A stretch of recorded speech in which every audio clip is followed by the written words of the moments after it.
Guys, welcome back. രാത്രിയൊക്കെ നല്ല മഴയായിരുന്നു. രാവിലെ ആയപ്പോൾ എങ്ങനെയാണ് അവസ്ഥ? കുറച്ച് കഴിഞ്ഞപ്പോൾ വൻ മഴയായിരുന്നു കേട്ടോ. ഞങ്ങൾ ഇങ്ങനെ ഇറച്ചിൽ കുത്തിയിട്ട് മഴ കാണാൻ നല്ല രസമുണ്ടായിരുന്നു.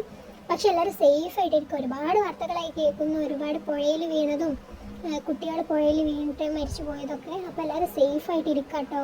ഒരു വെള്ളത്തിലൊക്കെ ഒന്ന് ഇറങ്ങാതിരിക്കുക ഈ മഴക്കാലത്തൊക്കെ, കാരണം ഒരുപാട് അപകടങ്ങൾ ഉണ്ടാവും അവിടെ. അപ്പോൾ സേഫ് ആയിട്ടിരിക്കുക. കുറച്ച് കഴിയുമ്പോൾ ഞങ്ങൾ ഇത്താത്തൻ്റെ അവിടെ പോയിട്ടുണ്ടായിരുന്നു.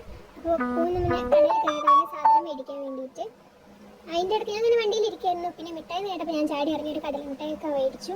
മക്കൾക്കും മിഠായിയൊക്കെ മേടിച്ചു. ഞങ്ങളിതാ താത്തൻ്റെ അവിടെ എത്തിയിട്ടോ. ആ ദിവസം ഞങ്ങളെ കണ്ടപ്പോൾ ജനലിലൂടെ നോക്കുകയാണ്. ഉമ്മച്ചിനെ കണ്ട സന്തോഷമാണ് കേട്ടോ മുഖത്ത് കാണുന്നത്. കുറച്ച് പക്കൂടെ ഇങ്ങനെ കാർട്ടൂൺ കാണാട്ടോ. ഞാൻ നോക്കിയപ്പോൾ ഡോറ ബുജി. പക്ഷെ എന്നാലും ഞാൻ ഇൻസ്റ്റഗ്രാമിൽ കണ്ടിരുന്നു ഡോറ മരിച്ചുപോയി എന്നൊക്കെ പറഞ്ഞിട്ടുള്ള ഓരോ ന്യൂസ്, ഫേക്ക് ന്യൂസ് ആയിരിക്കൂലേ.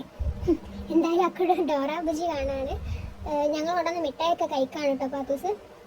അതിൻ്റെ തിരക്കിൽ ആളെ കാലൊന്ന് ചെറുതായിട്ട് താഴോട്ട് പോയി വീഴാൻ പോയിട്ടുണ്ടായിരുന്നു. ആള് അതിസാഹസികമായി ഞാൻ ആളെ രക്ഷപ്പെടുത്തി ഗൈസ്. അത് കഴിഞ്ഞ് കുറച്ച് കഴിഞ്ഞപ്പോൾ ഞങ്ങൾ ഫുഡ് കഴിച്ചു. നല്ല ചോറും കറിയും ഉപ്പേരിയും ബീഫ് അച്ചാറാണ് കേട്ടോ. അത് ഞാൻ ഫസ്റ്റ് ആയിട്ടാണ് ട്രൈ ചെയ്യുന്നത്. അത് കഴിഞ്ഞ് ഞങ്ങൾ വീട്ടിലെത്തി. അപ്പോൾ ഇന്നത്തെ വീഡിയോ ഇത്രയേ ഉള്ളൂ. ബൈ.